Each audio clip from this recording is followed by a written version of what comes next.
Kita ingin bahas satu saham batubara, tapi bukan batubara biasa jauh. Bukan buat listrik, itu buat baja, Adro atau PT Alam Tri. Adaro itu kan ada banyak ya, dia cukup besar grupnya. Batubara kokas ini adalah batubara yang digunakan sebagai bahan baku pembuatan baja. Emang batubara kokas, Indo punya cadangan juga ya? Hard coking coal. Nah itu yang ADMR punya. Adaro ini kan cukup besar secara size, jadi mereka punya kontraktor sendiri in-house. Mayoritas pendapatan dari Adro ini didominasi sama si ADMR sendiri ya. Adro ini ke depannya ada lini bisnis baru nggak nih?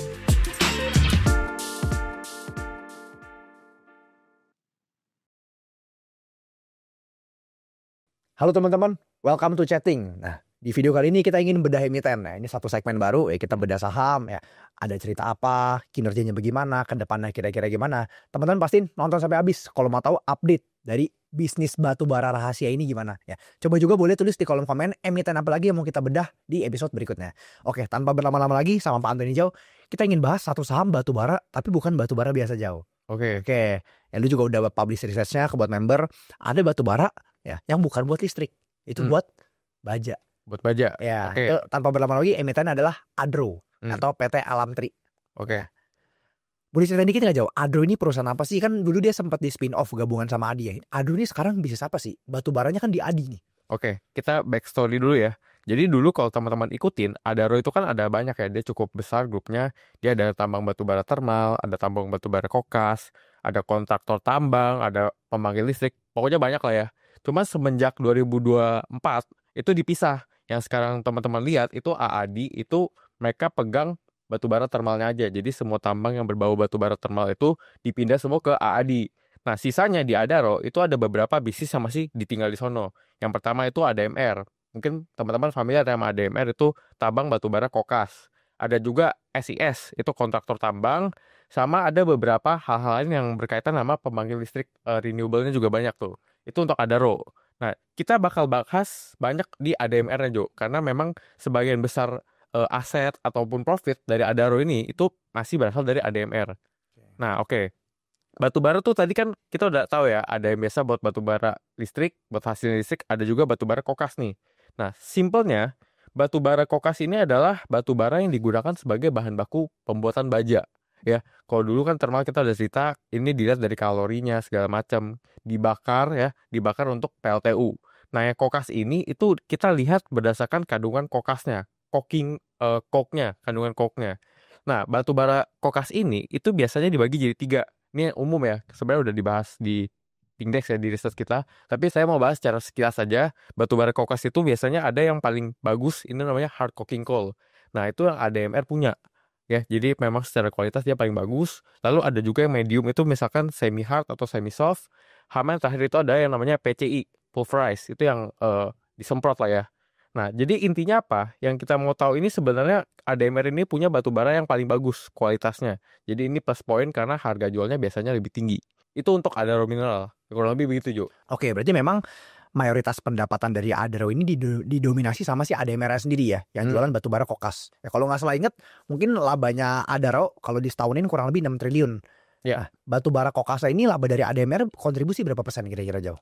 Kalau saat ini ya berarti ya, kurang lebih ya 4 triliun lah. Berarti ya kurang lebih 70%-an ya, 70% itu dari batubara kokas, sisanya 30% dari kontraktornya si SIS. Oke, SIS. Itu untuk kondisi sekarang. Oke, mungkin boleh ceritain sedikit dulu nih Jauh ke teman-teman yang belum tahu nih bisa kontraktor tuh ngapain sih? Ya dia bangun gedung kah atau kontraktor apa? Boleh ceritain dulu kali. Oke. Jadi di tambang gitu ya. Kita kan sebagai pemilik tambang, kita melakukan produksi dan kita jual batu baranya gitu. Nah, pemilik tambang ini semakin gede, biasanya tuh operasional tambang tuh semakin kompleks. Ya mereka kan cenderung nggak mau pusing. Yang penting kita punya konsesinya, kita punya cadangannya, kita mau produksi dan kita mau jual. Nah, supaya mempermudah, mereka biasanya hire kontraktor. Jadi kontraktor ini ngerjain yang hal-hal ribetnya. Dari segi planning awalnya, set planning, terus kita produksi segala macam, investasi di alat berat, itu semua kerjaan kontraktor. Ya, bedanya di Adaro ini, kebetulan Adaro ini kan cukup besar secara size. Jadi mereka punya kontraktor sendiri, in-house. Namanya si SIS itu.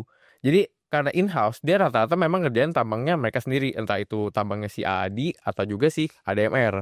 Gitu. Tapi biasanya ada juga kontraktor lain yang memang kerjanya bukan ngerjain tambang sendiri. Kayak contohnya kayak Pama gitu. Jadi tuh kurang lebih yang kontraktor kerjain. emang kerjanya produksi doang sebenarnya. Berarti Ya. bisa dibilang untuk kontraktor ini seharusnya lebih stabil bisnisnya dong. Karena kan mereka bisnis jasa nih, jasa ngeruk. Betul, Lebih stabil ya memang. betul. Jadi kalau misalkan kalau kita pemilik tambang ya, harga jual batu baranya lagi naik, untung kita bisa naik gitu. Kalau kita bisnis kontraktor, itu biasanya kita cuma main volume. Jadi kita tahun ini produksi berapa, kita keruk berapa tanah, berapa batu bara, ya udah itu aja yang dilihat. Marginnya biasanya lebih stabil, lebih fix. Paling ikutan naik tapi nggak sebanyak tambangnya yang ketika harga batu bara naik marginnya jauh lebih gede gitu. Iya, lebih ke volume lah ya. Lebih ke volume ya. Oke, I see. Berarti memang Adro ini kan sekarang lini bisnis utamanya ada 2 nih ya. Satu batu bara kokas, satu lagi itu adalah kontraktornya. Nah, batu bara kokas sendiri jauh. Itu emang pemainnya boleh ceritain sedikit gak ya? Ini saya memposisikan, pasti teman-teman yang nonton pada bingung nih. Emang batu bara kokas Indo punya cadangan juga ya? Bukannya cuma batu bara biasa sama sawit. Kok tiba-tiba ada batu bara kokas? Apakah banyak pemain lain juga? Oke, jadi ini yang menarik ya. Kita udah tahu Indonesia ini negara yang kaya akan sumber daya, terutama batu bara. Tapi selama ini yang kita lihat, itu Indonesia banyak kan di batu bara thermal yang biasa untuk listrik, ya. Dan itu pun juga kalorinya yang cenderung agak rendah. Itu untuk Indonesia. Batu bara kokas itu kalau kita lihat dari segi global gitu ya, itu banyak di negara Australia. Australia itu salah satu produsen besar batu bara kokas, dan juga di China. China ini ya kita tahu lah ya, dia produsen thermalnya nomor 1, kokasnya juga gede karena emang mereka konsumsinya besar. Tapi di Indonesia ini nggak banyak nih cadangan batu bara kokas. Nah, si ADMR ini kebetulan dia memang ya nggak sengaja mungkin ya ketemu cadangannya, dia punya cadangan batu bara kokas dengan kualitas yang bagus juga. Jadi ini udah special note buat dia ya. Ini udah suatu keunggulan yang dia dapat, dia udah punya cadangannya, tinggal diproduksi aja. Nah, yang saya mau tekenin lagi adalah cadangan yang dia miliki itu kualitasnya yang terbaik. Itu hard coking coal. Jadi batu bara kokas tadi udah saya cerita di awal ya, itu ada beberapa jenis, dia punya yang terbaik. Artinya ini dari segi harga jual paling bagus, dari segi demand mungkin paling tinggi. Karena batu bara kokas yang paling bagus ini tuh dia bisa dialih fungsi. Dia bisa buat bahan baku bajanya, dia bisa disemprot juga untuk prosesnya. Sedangkan kalau yang kadang ada kualitas yang lebih rendah, itu tuh cuma dipakai buat nyemprot aja.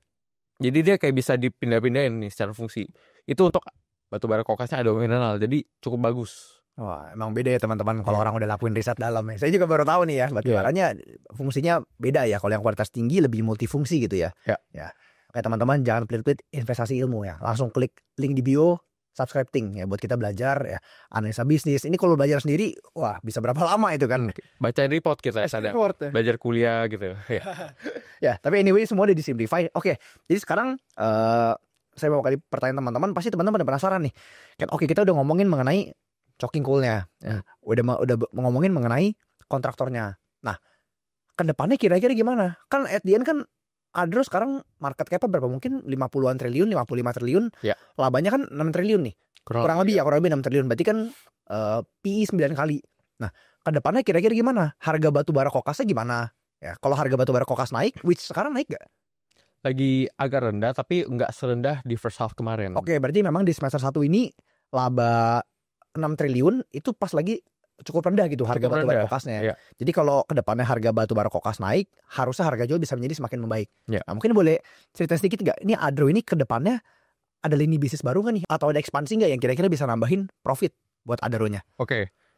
Untuk Adaro ya, ini kalau kita lihat dari update perusahaan ya, mereka itu ada beberapa development yang mungkin akan ongoing di 1 tahun sampai 5 tahun ke depan.